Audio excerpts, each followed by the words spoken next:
Well, everybody, I think it's safe to assume that there's nothing wrong with getting lost once in a while, but you don't want to get too lost because if you get too lost, you get lost in the sauce, and then a little hard to come back from that.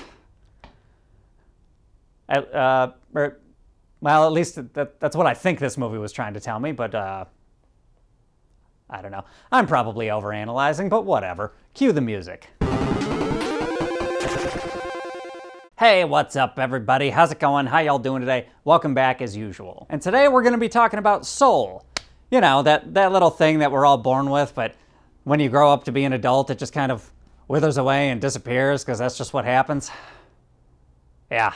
Good times. No, but in all seriousness, though, I don't know how impactful this particular review is going to be. Because let's be honest, people, this is a Pixar movie, and with the name Pixar comes a certain level of quality, a certain level of solidness as to how the film is crafted, and quite frankly, this film's no different. But as it stands, I love movies, so any chance I have to talk about a particular movie, I'm gonna take it. So here we are. But anyhow, the basic plot of the movie is it's about a character named Joe Gardner who is a middle school music teacher while also kind of a small-time jazz musician. And seemingly out of nowhere, he gets this opportunity to perform at a jazz club with a very well-known jazz artist. However, the kicker is the day that concert is supposed to happen, something happens with his immortal soul and he kind of gets caught in the afterlife. And so most of the movie is basically about this guy Joe trying to get his soul back into his body so he can partake in this life-changing concert experience. So along the way, he goes to all these different realms and places, and then there's this other side character called 22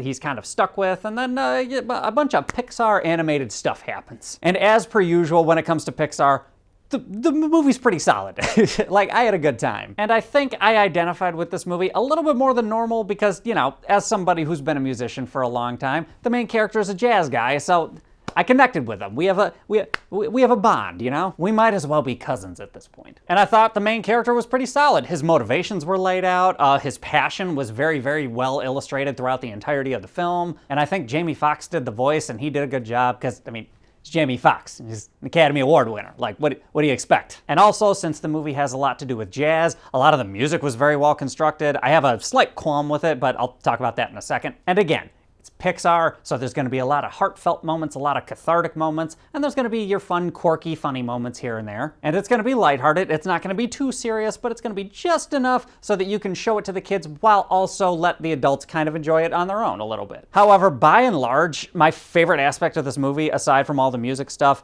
is the visuals. For sure, because the visuals are just out of this world.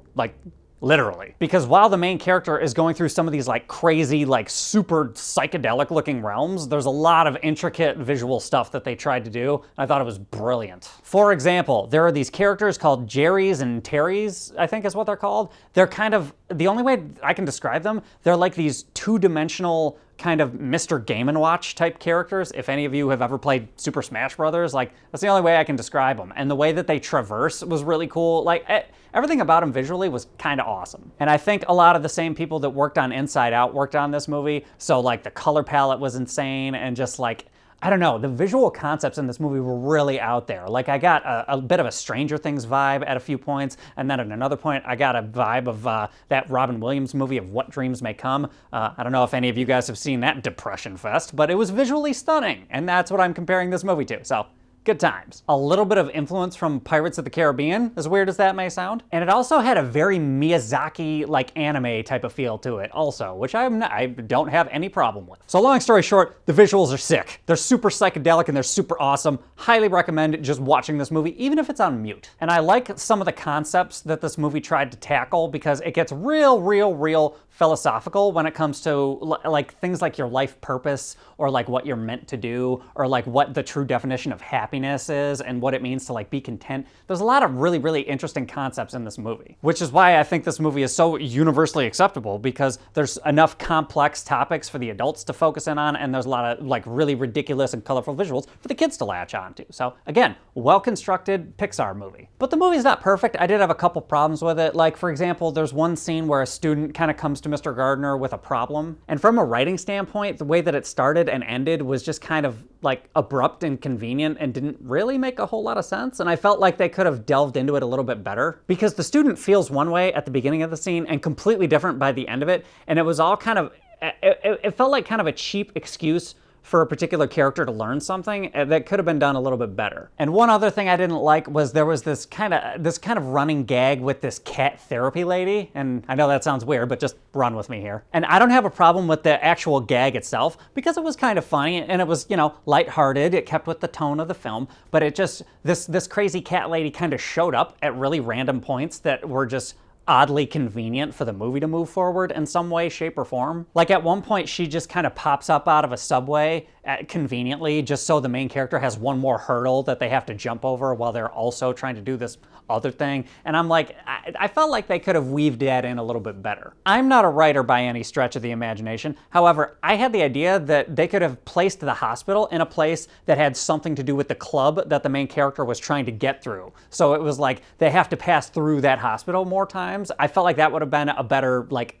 device for that kind of running gag, but I don't know, that's just me. You see, guys, I have ideas when it comes to movie things, you know, once in a while. And one more thing that actually, this isn't even really a negative, this is just kind of me being a music snob, to be quite honest, but the jazz music and the jazz numbers that are performed in the movie, every once in a while, they felt a little bit formulaic. Like they felt a little bit too structured, if that makes any sense. Because some of the jazz numbers, they choose to highlight some of the like solo sections where like one person in a quartet tries to take the lead or, you know, something like that. Whereas they could have done a little bit more with like the depth of jazz music, like how sometimes there's group momentum and there's other dynamics when it comes to playing that kind of music. Because it is a very intricate form of music if you go down, you know, far enough down the rabbit hole. But as it stands, again, this is geared towards kids also, and so they might have wanted a little bit more digestible kind of version of jazz, so it's understandable. Again, not a negative, just something that I would have liked to have seen the movie be a little bit more experimental with. But irregardless of that, the music was still extremely solid. Again, I'm super nitpicking about that. The music was actually very good. It was very catchy. It was much better ear candy than most other Pixar films have.